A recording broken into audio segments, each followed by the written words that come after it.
Bookmakers. Les écrivains au travail par Richard Guettet Sur Arte Radio. Vous n'y avez jamais pensé? Que peut produire littérairement une société où il n'y a plus ni guerre, ni épidémie, ni révolution? Je vais vous le dire, moi. Des fictions ineptes sur de gentilles filles et de braves garçons amoureux qui se font souffrir sans le vouloir et passent leur temps à s'excuser en pleurant. Ridicule. Il ne faut jamais s'excuser. Les gens s'excusent beaucoup trop. Tout le monde a peur d'être méchant et ça fait de la littérature pour bébés.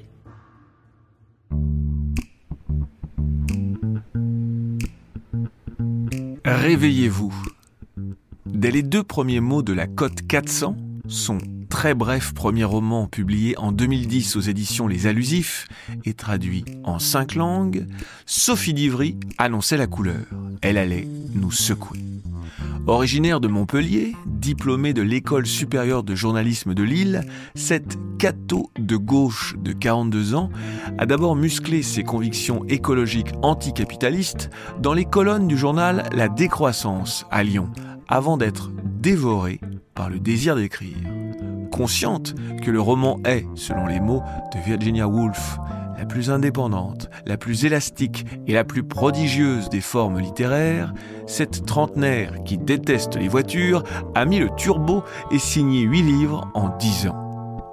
Après le monologue maniaque d'une bibliothécaire que personne ne voit, revanche de l'humble sur le riche, du public sur le privé, de l'oublié sur le bling-bling, il y aura la confession de son retour à la foi. Dans Journal d'un recommencement, un tétanisant portrait de femme sous l'influence de Flaubert, La condition pavillonnaire, une comédie formidablement loufoque sur la précarité quand le diable sortit de la salle de bain, un essai brillant sur l'écriture, Rouvrir le roman, la survie post-apocalyptique d'un dollar champêtre, 3 fois la fin du monde, le récit choral authentique de 5 gilets jaunes mutilés par la police, 5 mains coupées, ou, en avril dernier, les considérations existentielles d'un robot seul sur Mars. Curiosity. Curiosité, oui. De quelle planète provient donc cette romancière atypique et si plurielle, encore trop méconnue, qui, dans une tribune collective publiée par Le Monde en 2018, affirmait haut et fort: pour dire notre époque monstrueuse, il faut des romans monstrueux, des romans difformes qui frôlent la catastrophe. Sinon, nous finirons tous reporters.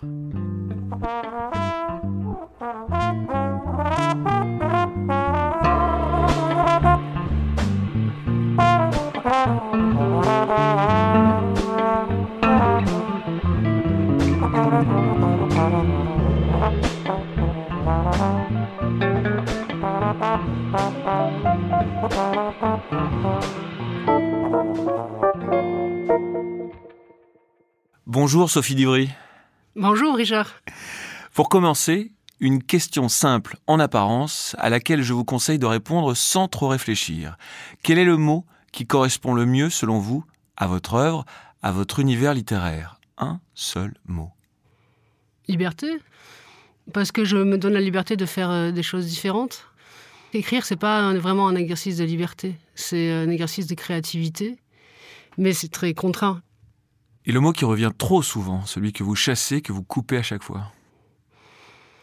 Je mets beaucoup de tout, toute la journée. Mon éditrice m'a dit récemment qu'en effet, je mettais souvent le mot tout. Voilà. J'en ai relevé un autre qui revient en abondance dans tous vos livres, parfois toutes les 3 pages. J'exagère à peine, mais nous en parlerons plus tard. Teasing. Sophie d'Ivry, vous êtes née en 1979 à Montpellier et je n'ai presque rien trouvé au fil de mes recherches, ni dans vos livres, ni dans la plupart des interviews que vous avez données ces 10 dernières années, qui auraient pu me renseigner sur votre enfance, sur l'atmosphère générale dans laquelle vous avez été éduquée, et surtout sur la place de l'écriture et de la littérature là-dedans. Je sais juste que vous êtes la fille d'un commerçant et d'une professeure de français. Pourriez-vous, peut-être pour la première fois devant un micro, nous peindre le tableau de vos premières années sur Terre? Non, je crois pas. Sociologiquement, c'est ça. Ça n'a pas un grand intérêt. C'était une enfance assez heureuse, avec évidemment ayant une mère prof de lettres. poussé à lire assez facilement, et des livres assez disponibles, et un respect pour la lecture. C'était des livres de poche, Pagnol, c'était de la littérature de moyenne. Moyenne? On ne lisait pas Mallarmé et Proust chez moi. On lisait beaucoup, mais on lisait comme une prof de lettres de collège lit à Montpellier dans les années 80. Et j'ai pas été dans un milieu parisien super cultivé, j'étais dans un milieu moyen. C'est pour ça que j'ai pas grand-chose à en dire. Après, moi, j'ai beaucoup lu à partir de l'âge de 12-13 ans. Musset, Jacques London, Zola. Je pense qu'à partir de 13 ans, en fait, on peut tout lire. Alors, il y a des choses assez traumatisantes, quand même. Qu'est-ce qui vous a traumatisé? Il y a une scène dans Zola, je crois que c'est dans Pot-Bouille, ouais.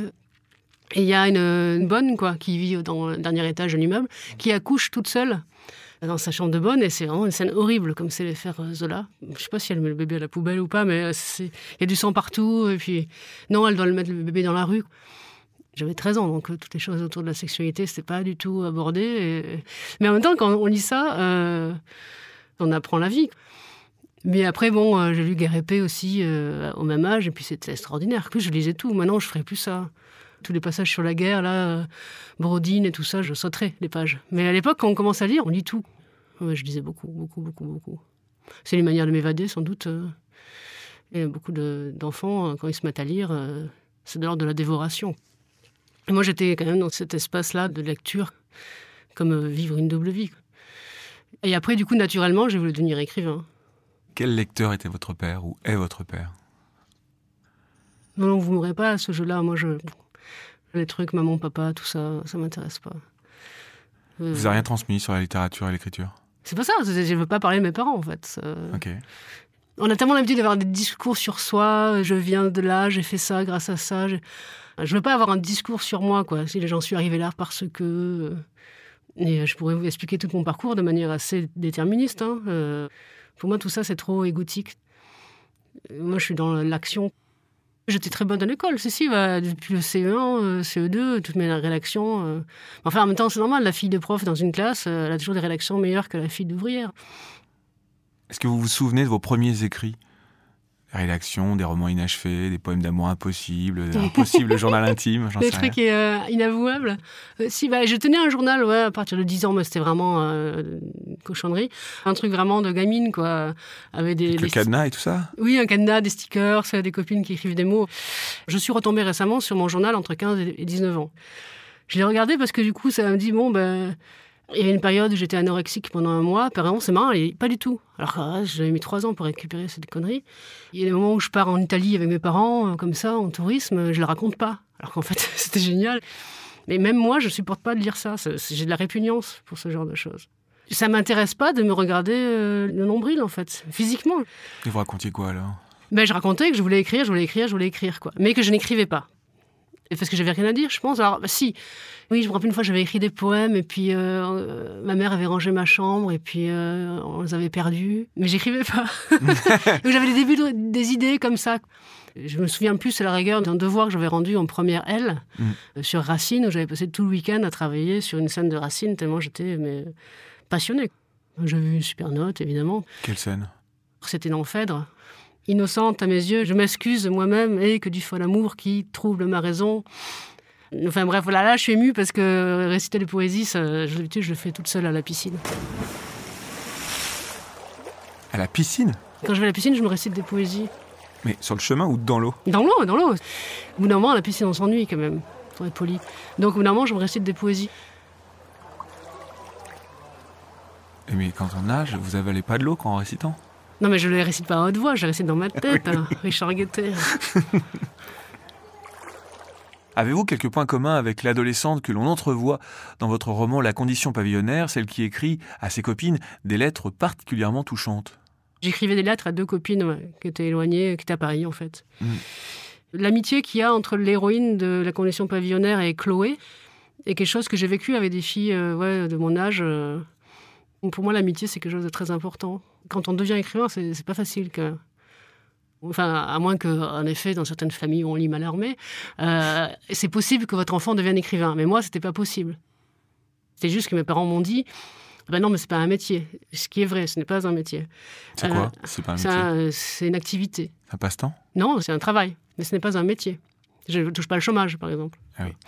Et d'ailleurs, je ferais pareil si j'avais des enfants. Je leur dirais, trouve-toi un vrai métier. Comme ça, si ça ne marche pas, tu te replies sur ton vrai métier. Et ce que font 70% des écrivains, de toute façon, qui ont une double vie.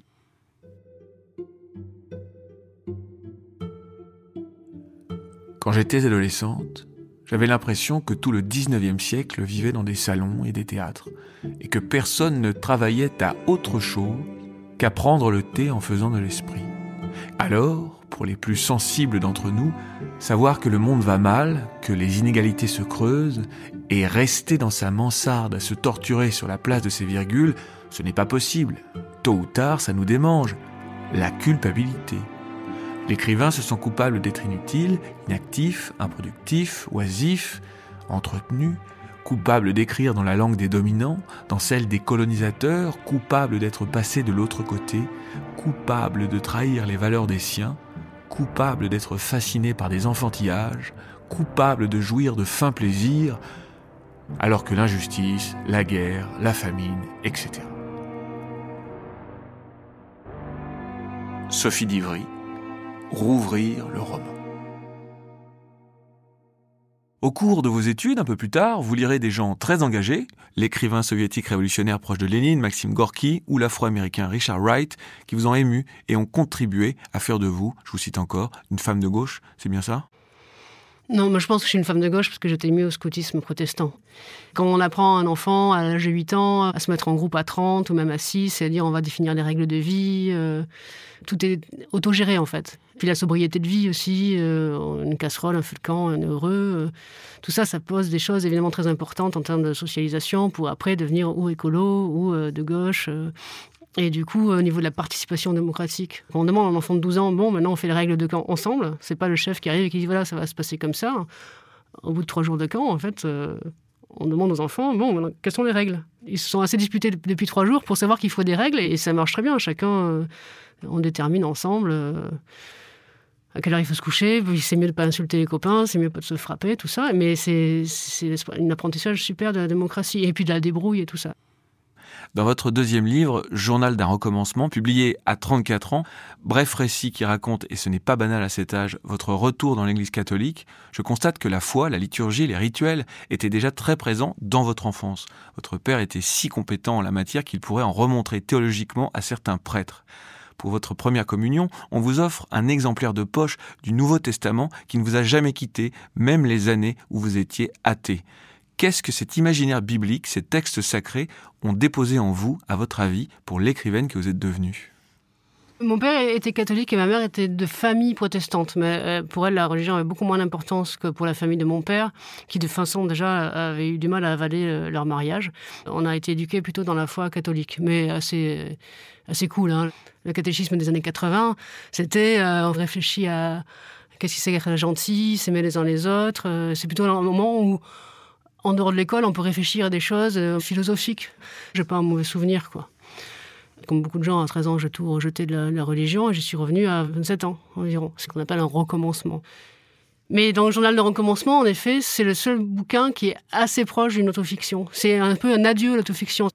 C'est pas un bouquin qui dit que c'est génial de croire, ni que l'Église catholique c'est super, ni que c'est des salauds. Enfin bref, c'est un truc assez entre deux, à tout point de vue. Je pense que sur Curiosity... Le dernier livre que vous avez publié, il y a quelques semaines, sur le monologue d'un robot, d'un rover qui traverse Mars. Et effectivement, dans la première phrase est « Dieu me parle tous les matins entre 8h et 10h ». Donc je pense que oui, quelqu'un qui n'est pas chrétien n'aurait pas forcément eu l'idée de transformer les terriens en Dieu. Les terriens qui l'ont fabriqué, qui s'adressent, voilà, qui lui envoient des informations. Dans Curiosity, la Terre, Dieu, la NASA, la science, tout ça, c'est pareil en fait. Voilà. J'ai encore de moins en moins de complexes à parler de Dieu, ou même si c'est pas du tout un bouquin là-dessus, quoi. Vous dites qu'il y a un texte très important qui a été comme peut-être que le mot n'est pas juste, une épiphanie pour vous, c'est le Sermon sur la montagne de l'Évangile selon saint Matthieu. Bien sûr, c'est un texte magnifique. Ce texte-là, vous en connaissez des passages, ou est-ce que parfois il ressurgit dans certains de vos textes ? Comme tout catho de gauche, je suis quelqu'un qui suis travaillé par la question de la justice. Le fait que on ne peut pas servir Dieu et l'argent, des choses comme ça très importantes au niveau des valeurs, mais qui sont des valeurs, j'espère, assez universelles d'équité sociale.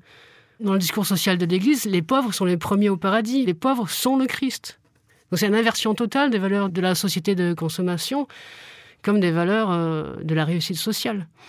Moi, je pense que je n'ai pas été éduquée du tout dans l'ambition, la carrière, la compétition, mais pas du tout. Alors, on était vraiment une famille anti-compétition. Au contraire, ce qui est important, c'est l'entraide, c'est la bonne entente entre nous, c'est que tout se passe bien, qu'on s'exprime bien, qu'on soit heureux. En tout cas, chez moi, c'était... vous arrivez à me faire parler un peu, oui, c'était assez cool. Et quand je suis partie, mes parents n'ont pas forcé à aller à la messe. Quand vous êtes partie de l'église. Voilà, tout à fait.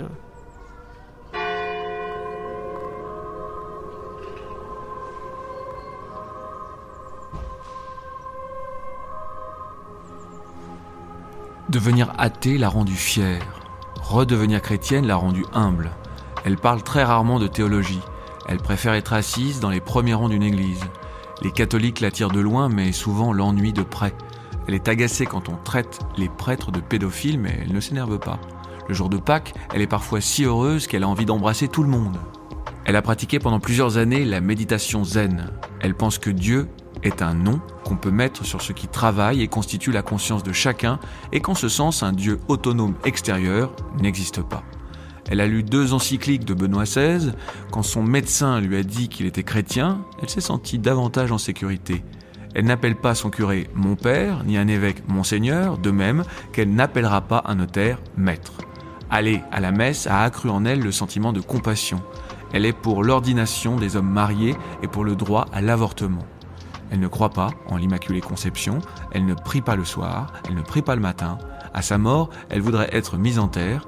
Comme ordre religieux, elle peut citer les dominicains, les bénédictins, les franciscains, les jésuites, les trappistes, et c'est à peu près tout. L'essentiel de ses amis sont athées. Sa grand-mère allait au culte, mais demandait qu'on lui rapporte un rameau béni par le curé, au cas où. Elle n'a pas d'amis bouddhistes, elle a un ami musulman, elle n'a pas d'amis juifs. Elle n'aime pas qu'on la réduise à sa religion. La phrase des évangiles qu'elle préfère est « Vous ne pouvez pas servir Dieu et l'argent ». Elle n'a jamais rencontré personnellement son évêque. Elle reconnaît certains catholiques dans la rue à leur style vestimentaire. Elle s'est mariée à l'église et a divorcé au tribunal. Elle pense que l'athéisme est une croyance puisqu'il répond à la question de savoir si Dieu existe.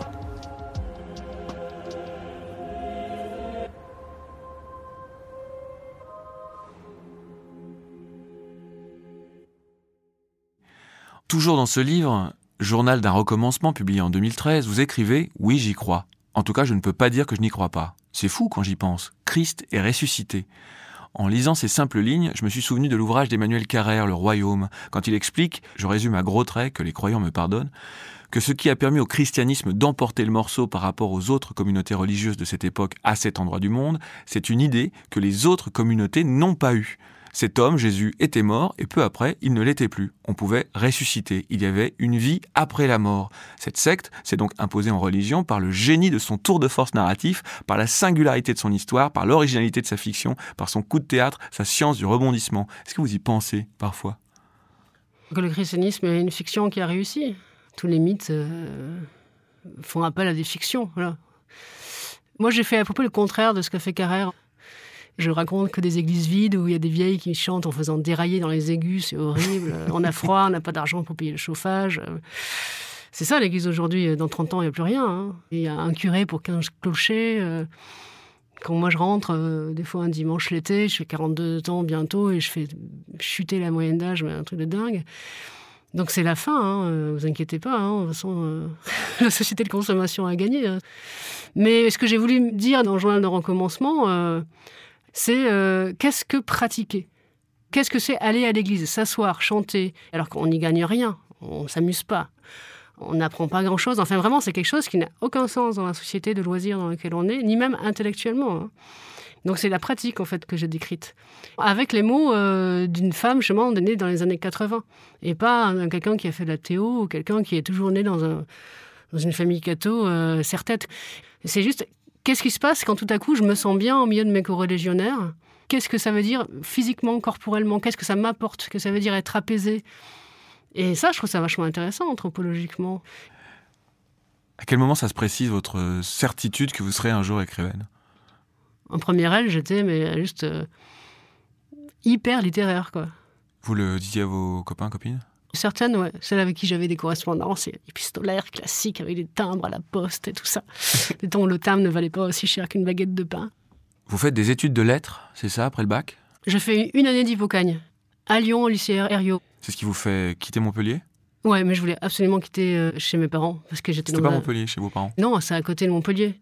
Campagne? Et... Non, conditions pavillonnaires, à fond. Et du coup, je voulais absolument partir de ce pavillon, j'en pouvais plus. J'ai eu une adolescence assez difficile pour mes parents, je pense. Vous étiez quoi, rebelle? Ouais. Bagarreuse? Non, c'était un milieu très ennuyeux. Donc je suis partie à 17-18 ans en Hippocagne. Mais après, comme je voulais faire journaliste, un vrai métier, c'était journaliste, ça me permettait de voyager et d'écrire. L'Hippocagne, ça allait pas. Du coup, après, j'ai fait l'IEP de Lyon. Sciences Po Lyon. Voilà, Sciences Po Lyon. Ouais. Et après, en l'IEP, moi, j'étais prise, par contre, par ce qui a été très important pour moi pendant 10 ans, c'est-à-dire la vie politique, militante. Je lisais Bourdieu, je lisais la sociologie, je lisais la géographie, enfin l'histoire. J'étais passionnée aussi de tout ça. J'engrangeais tellement d'informations nouvelles, intéressantes sur le monde réel, que du coup, la littérature a commencé à prendre une place plus secondaire. Qu'est-ce que vous apprenez à l'École supérieure de journalisme de Lille, où vous vous inscrirez par la suite, strictement sur le plan de l'écriture? Moi, j'en ai gardé le sens de la densité. En journalisme, il faut que chaque phrase dans un article, il apporte une information. Ou sinon, c'est le double page d'un article reportage. Mais même ça, un grand reportage en Syrie ou dans un hôpital, en fait, chaque phrase apporte une information, même une information émotionnelle. On commence à faire des exercices d'écriture et les professeurs qui étaient des journalistes d'agence ou de presse écrite nous disaient tu prends ta phrase et t'enlèves tous les mots qui servent à rien. Et ça, c'est vrai que c'était vraiment une école d'écriture. Apprendre à couper. Apprendre à couper. Et on m'appelle Madame Ciseaux, je coupe.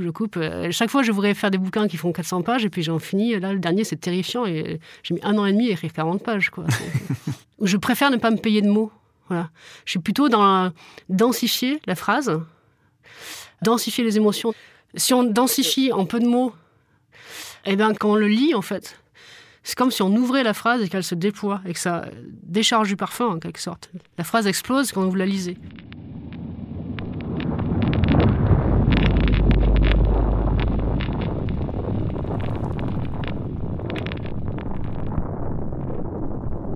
La mort vint un matin. Il a suffi d'une longue fissure, d'une explosion. De l'air soufflant la mort par des rayons. D'invisibles radiations et tout a commencé. D'invisibles radiations qui très vite ont tué. Et vos villes aux rues remplies de médisance, villes où les pauvres se recroquevillaient, où les mères vivaient le cœur intranquille et les riches jamais rassasiés, vos villes et tout ce qui s'y trouve, tous les cœurs, les bons et les fourbes, désertés. La moitié de l'Europe irradiée, la moitié de la France évacuée. Vous couliez béton sur béton, vous vous pensiez en sécurité. Vous disiez, nous contrôlons nos inventions, et c'est la catastrophe qui a pris le contrôle.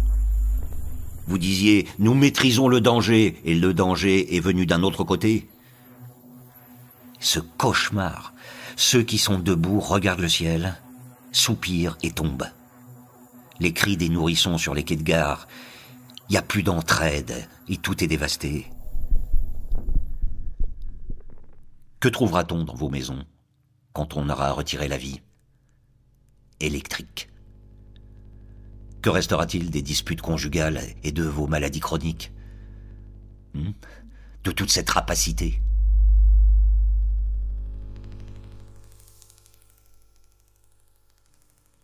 Sophie d'Ivry, 3 fois la fin du monde. Voilà, mais moi je préfère des choses plus serrées, où tout à coup on se met à rire ou à pleurer, parce qu'il y a 2 mots. En janvier 2004, je dois signaler que vous faites un bref passage à Arte Radio. 2 ans à peine après la création de ce studio, le temps d'un reportage de 13 minutes sur la décroissance, dans lequel vous interviewez 3 personnes qui refusent la société de consommation. Ils ou elles n'ont pas de télé, pas de voiture, vivent en dessous du seuil de pauvreté, mais sont heureux, font leur propre yaourt, mais sans frigo pour les stocker. Détail, on ne vous entend pas dans ce reportage qui est toujours en ligne, vous n'écrivez pas une ligne. Ah bon? Ouais. Je me rappelle pas quand il n'y avait pas ma voix. Non, jamais. Je me rappelle très bien de mon passage à Arte Radio et d'avoir proposé cette pige. En plus, je commençais ma vie professionnelle, donc j'étais un peu flippée pour tout vous dire. J'aimerais proposer un sujet, des gens que je ne connais pas, à Paris. Tout ça est très impressionnant quand on a 23 ans. J'ai fait partie de ceux qui ont refusé ce qui s'appelle la société de consommation et notamment le système du salariat. Je n'ai donc, par exemple, jamais travaillé. On essaye d'éviter la pizza toute faite ou on essaye d'éviter les machins tout faits. On n'a pas de télévision, on n'a pas de voiture. Mais c'est simplement de toujours se rendre compte quand on achète un truc de ce qu'on achète. C'est-à-dire que tu achètes aussi un temps de main-d'œuvre, qui peut être un temps de main-d'œuvre en usine. Tu achètes une consommation de pétrole, en fait. Mais ça veut pas dire, je suis pas. Voilà, je mange aussi autre chose que des racines. Même si je mange des racines, parce que j'ai des topinambours dans le jardin. Ah oui, moi j'ai fait mes yaourts récemment, justement. J'ai un frigo maintenant. J'étais une des premières à m'intéresser à ça avant que ça devienne beaucoup plus connu. Un livre qui a changé ma vie, c'est aussi un livre sur la décroissance qui s'appelait Objectif décroissance, que j'ai lu ça en sortant de l'école de journalisme. Je me dis, mais ils ont raison. Il faut arrêter d'attendre le grand soir, la révolution des masses. Il faut tout de suite arrêter avec la voiture, arrêter avec le téléphone, arrêter avec le frigo éventuellement, si on a du courage, et arrêter de vouloir consommer plus, partir en week-end en avion. Il faut commencer maintenant à détruire le capitalisme en nous. Voilà. Et ça, c'est très difficile. C'est un livre collectif des années 2000. Ça m'a amené à Vincent et Bruno et au journal.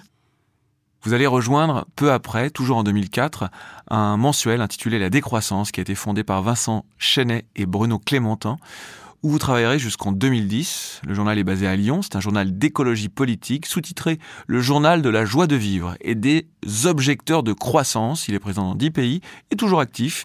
Qu'est-ce que vous écrirez dans ces colonnes pendant 6 ans ? Ils n'étaient pas journalistes du tout, ils étaient militants, ex-pubards, etc. Et donc ils ne savaient pas faire un journal plus que ça. Donc je suis arrivée juste à ce moment-là. Ils savaient très bien beaucoup de choses, hein.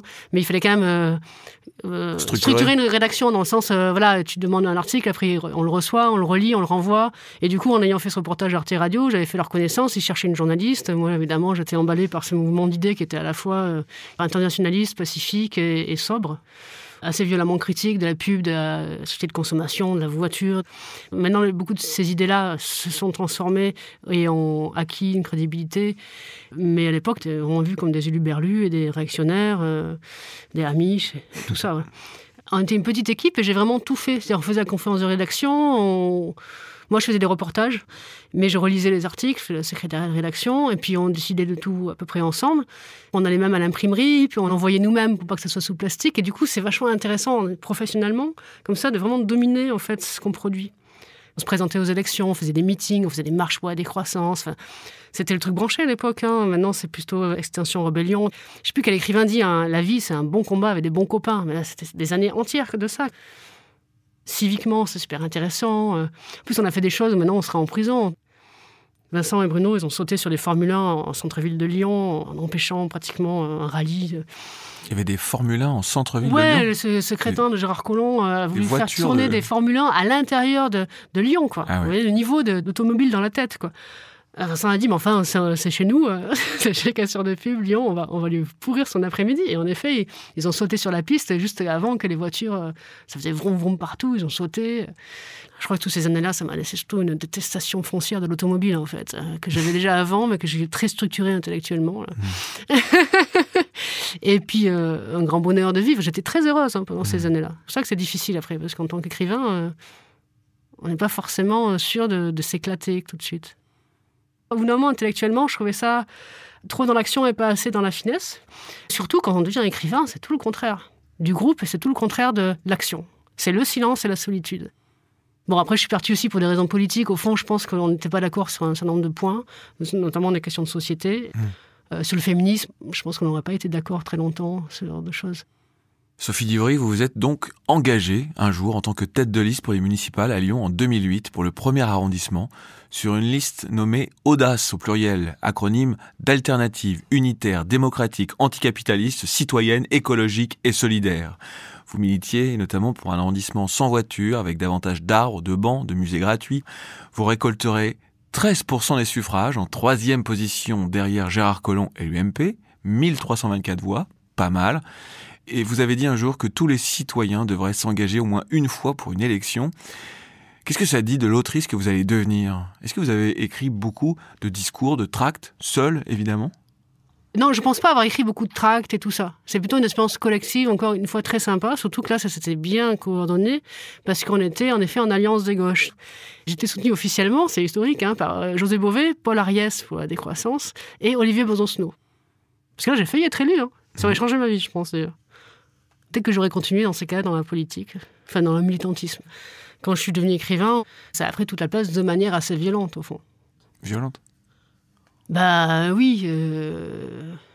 On est dévoré, en fait. Parce que de toute manière, les bouquins que vous écrivez, ils prennent tout de vous. C'est comme un alambic. En fait, on pense qu'on met le feu sous l'alambic et qu'on met des choses dedans, mais on est dedans. Ça fait que tous mes bouquins sont super politiques, que je le veuille ou pas. Donc, j'allais pas faire, pour être un peu méchante, ce qu'on pouvait recevoir des fois à la décroissance, des gens qui nous envoient des manuscrits de fiction où ils mettent en scène des gens qui font des ads ou des gens qui vont péter des publicités. Non, avec un récit très classique, avec des dialogues très bateaux pour prouver à la fin qu'il y aura le méchant capitaliste et le bon écolo. Ça ne vaut rien en tant que tel. Moi, c'est autre chose qu'il faut faire en littérature. Ce qui m'intéressait, c'était les mots, la phrase. J'étais à fond sur le nouveau roman. Je me suis beaucoup posé de questions formelles, etc. Et c'était ce plaisir-là intellectuel que j'allais chercher et que je voulais exploiter. Il a fallu que je fasse plus que ça très vite. D'abord, je me suis mis à mi-temps, mais après, en fait, j'ai pris le chômage pour écrire. Il fallait absolument que j'expulse complètement de moi ce qui était militant, ce qui était collectif. C'était violent, c'était difficile. En gros, j'ai eu l'impression de les laisser tomber, de les trahir. Et c'est là qu'il faut avoir des amis, parce que c'est vraiment un changement de vie. Ouais, on reçoit plus 25 000 mails, on n'est pas en train de gérer ou un journal ou un meeting ou une campagne électorale groupusculaire, mais super sympa. Et on arrête pour dire, j'ai des histoires dans la tête, il faut que je les sorte, alors qu'elles manquent à personne et que personne ne vous les demande. Donc c'est très égoïste, très enfantin. Et donc ça, c'est quand même un arrachement. Et c'est pas facile. Alors justement, avant d'évoquer en détail votre premier roman publié, La Côte 400, qui est sorti en 2010, j'aimerais savoir, est-ce que vous avez achevé d'autres textes avant celui-ci ? Il y avait un premier texte très personnel, un peu à la Annie Ernaux. C'était une histoire d'amour dont j'avais du mal à me remettre. Et après, j'ai écrit des nouvelles, à la Maupassant plutôt, qui s'appelait de l'impossibilité de trouver des fourmis en ville.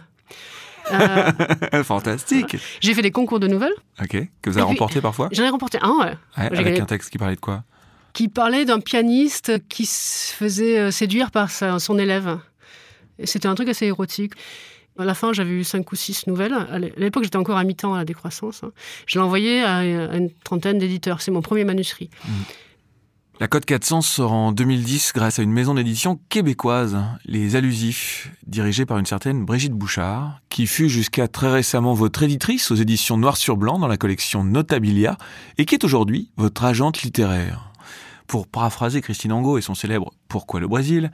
Pourquoi le Québec ?»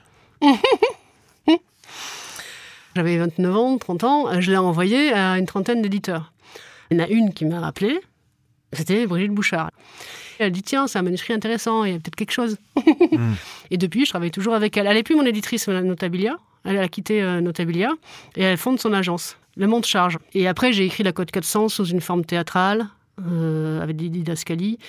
Et c'est ça qu'on a publié, mais sous forme de récit pur.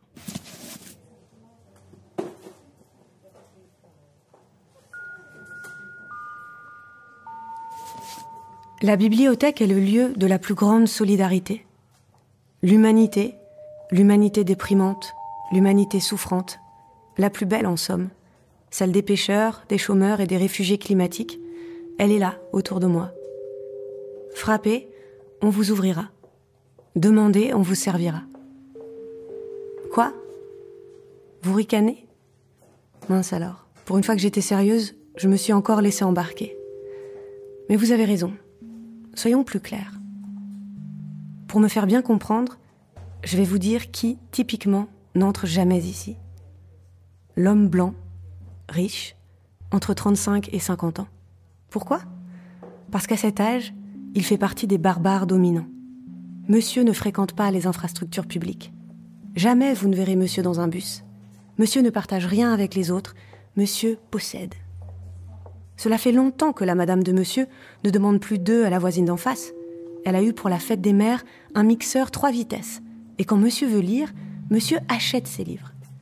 Mais lire, c'est déjà un acte de faiblesse. Monsieur a du pouvoir d'achat, une maison, 2 voitures. Monsieur n'a pas de temps. Il paye un abonnement au club sportif. Pense-t-il jamais, monsieur, À la maison commune ? Non, il se considère comme tout-puissant, un self-made man, cette Anne. Mais la vie n'est pas un programme de machine à laver. Attendez qu'il lui arrive un cancer sur le coin de la tête, un chômage, un adultère ou un contrôle fiscal. Ou les 4 à la fois. Là, tout penaud, vous le verrez arriver, la queue entre les jambes. Son téléphone ne sonnera plus. Soudain, le temps s'étirera. Alors il feuillettera des journaux, s'apercevra qu'il ne connaît rien du monde, s'ébahira de notre nouvelle possibilité de prêt pour 6 semaines renouvelables une fois. Sa femme le quittera. Il deviendra maniaque ou dépressif, bouliste, piéton même. Il sera parmi nous. Mais il aura fallu que la vie lui donne toutes ces claques sur la tête pour qu'enfin il comprenne que la bibliothèque devant laquelle il passait auparavant avec indifférence, ce ne sont pas des livres morts. Non, c'est le cœur même de la grande consolation.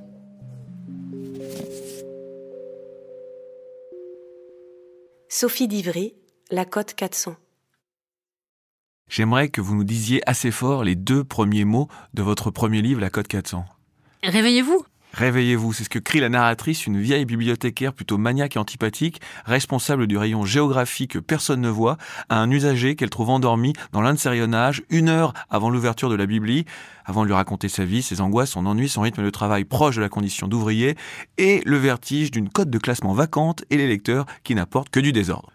Dans quelles circonstances alors vous mettez-vous à écrire ce monologue d'une centaine de pages, la Cote 400, que vous avez décrit par la suite comme une sorte de revanche de l'humble, du public, de l'oublié, sur le privé, le riche, le bling-bling, cette variation presque musicale autour du thème de la bibliothèque, à la fois refuge, lieu de culture, de drague, de passage, de travail. Je pense que c'était influencé par un spectacle de théâtre que j'avais vu, La Contrebasse, de Patrick Suskind. C'est un contrebassiste dans l'orchestre qui dit à quel point personne ne le regarde, le contrebasse, tout le monde s'en fout dans un orchestre. Et puis moi, j'ai beaucoup fréquenté les bibliothèques, en effet, étudiante et avant. Et d'ailleurs toujours, parce que Ouais. si mes renseignements sont exacts, vous les fréquentez énormément, les bibliothèques publiques et universitaires, Je travaille là-bas, ouais. pour cette espèce, dites-vous, de fleuve de concentration et de silence, ce bain qui permet à votre esprit de ne pas s'éparpiller. Vous y êtes de 9h à 13h en général ? Oui, je préfère sortir de chez moi pour aller écrire en bibliothèque 2 à 3 fois par semaine, ouais. Vous allez sur place avec votre ordi ? Ouais. Au début, quand j'écrivais, j'ai fait le tour un peu de Lyon. Et là, je me suis trouvé ma bibliothèque fétiche et j'y reste. Donc si vos fans vous cherchent, il ne faut surtout pas leur dire de se rendre à la bibliothèque Denis Diderot, dans le 7e arrondissement. C'est cela, ouais. Vous avez choisi certainement ça, pas par hasard. Denis Diderot, l'auteur de Jacques le Fataliste, le maître des digressions et des ruptures de ton. Peut-être, ouais. Non, c'est parce qu'il y a un petit coussin sur les chaises. C'est la bibliothèque de l'École normale supérieure de Lyon. Ils ont plus d'argent. Ouais, c'est ce que Dany Laferrière nous disait dans un épisode précédent de ce podcast. Pour être écrivain, il faut un bon siège et de bonnes fesses. Vous n'écrivez pas l'après-midi ? Après le repas de midi, j'ai fait une dépression. Ah bon ? Ouais, Mais pourquoi ? La digestion, là, il y a trop de lumière, ma vie n'a pas de sens. Vous êtes malheureuse à 14h. Non, je fais la sieste après. Et en plus, quand j'ai des problèmes de dos maintenant depuis des années, il faut absolument que je puisse m'allonger 1 fois par jour. Donc je fais la sieste. Et j'ai l'intention de vivre très très vieille. Donc comme ça, je fais tout ce qu'il faut pour... Mon cerveau, après le matin c'est très bien, on est un peu neuf. Et après le soir, ce que j'aime bien, c'est me remettre à écrire quand le soleil se couche. Et donc quand il se couche à 18h, c'est super pour moi. Mais après, à partir de 20h30, 21h, je commence à quand même être fatiguée, donc je ne peux pas écrire la nuit. Je suis comme vous. Écrire chez vous, en revanche, c'est difficile ? Le dimanche, quand tout est fermé, ça va. Mais sinon, passer la semaine chez moi, dans mon petit appartement, au bout d'un moment, ça m'ennuie. Puis on va se lever faire un thé, on va se dire, tiens, on devrait changer l'ampoule. Enfin, lire ou écrire, mais surtout écrire, ça demande un effort plus important. En fait, on va tout le temps regarder ses mails et tout, c'est très difficile, quoi. Puis l'interruption, c'est pratiquement une valeur aujourd'hui d'interrompre. Les chroniques, par exemple, à la radio, mais il y a 20 ans, on ne les interrompait pas. Maintenant, il faut relancer le chroniqueur, comme si c'était pas capable de faire une chronique 3 minutes, et comme si les auditeurs n'étaient pas capables d'écouter 3 minutes quelqu'un. Il faut relancer. Là. On met quelqu'un qui parle à la télé, puis dessous, on va mettre d'autres images, d'autres infos, comme si il ne faut surtout pas laisser un plan fixe pendant plus de 10 secondes. Alors que nous, quand on écrit, il faut arriver à être un plan fixe pendant 2 heures. Et c'est très difficile. Du coup, chez moi, au bout d'un moment, j'ai trop de distractions. Et puis, ça fait trop femme d'intérieur. Moi, j'ai du mal. Donc, je préfère aussi avoir le rite, comme je n'ai pas de vie professionnelle socialisante, le rite de sortir de chez moi, prendre mon vélo ou le métro et aller dans un endroit extérieur, travailler, puis rentrer chez moi en début d'après-midi. Là, je vasouille et puis après, je me remets au boulot. Donc, ça fait 5 heures de travail pur dans la journée. 6 jours sur 7. 5 jours et demi sur 7. Il y a dans ce premier livre un petit passage un peu marrant qui se présente comme une vérité définitive sur notre auguste profession. Je vais la lire et vous allez la commenter 10 ans de métier plus tard. Vous pensez que les écrivains sont des êtres recommandables peut-être ? De toute façon, pour écrire, j'y ai beaucoup réfléchi, il faut avoir un problème sexuel, c'est évident. Ou trop de libido, ou pas assez. C'est au choix. Mais écrire, c'est sexuel. On ne s'enferme pas 10 heures par jour pour écrire si tout va bien dans sa vie. L'écriture n'arrive que si quelque chose ne va pas. Si tous les gens étaient heureux sur Terre, ils n'écriraient pas autre chose que des recettes de cuisine et des cartes postales, et il n'y aurait ni livres, ni littérature, ni bibliothèque. Ce serait le signe que l'humanité en a enfin terminé avec ses angoisses et ses problèmes de zizi. Vous persistez, vous signez ? Oui, un peu de ça, mais après je mélange un peu, il faut avoir un problème sexuel et il faut avoir un problème en général. Ce qui n'est pas tout à fait la même chose, voilà. On écrit quand le monde n'est plus évident, ou quand on veut rajouter quelque chose au monde. Alors que si on est dans le pur plaisir du monde, on n'a pas besoin de rajouter grand-chose. Si je peux me permettre de vous poser la question, quel rôle joue la libido dans votre manière d'écrire ? Bonne question. Maupassant avait une grosse libido. Un obsédé sexuel total. Mais comme disait Flaubert, des fois, il s'éparpillait en sperme, quoi. Tous les week-ends, il allait sur la Seine canoter et il baisait mais toutes les nanas. C'était vraiment... Non, il est mort de ça, il est mort de la syphilis, des conséquences neurologiques des maladies vénériennes de l'époque. Voilà. Mais je pense que le sexe est quand même assez réconfortant dans la vie. Et comme écrire, c'est difficile. Pour moi, ce serait difficile d'écrire sans sexualité, par exemple. Sans en parler ou sans la vivre ? Sans la vivre.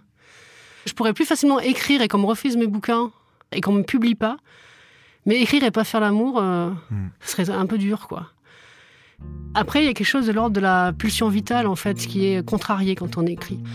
On donne beaucoup. Et pour moi, la sexualité, c'est quelque chose où on peut enfin recevoir, être réconforté. Qu'est-ce que j'écrirais si j'avais vraiment une abstinence pendant des années ? Est-ce que ça dessécherait complètement mon écriture ? Ou est-ce que ça me déprime ? Je ferais une vraie dépression cette fois-ci, pas juste une journalière.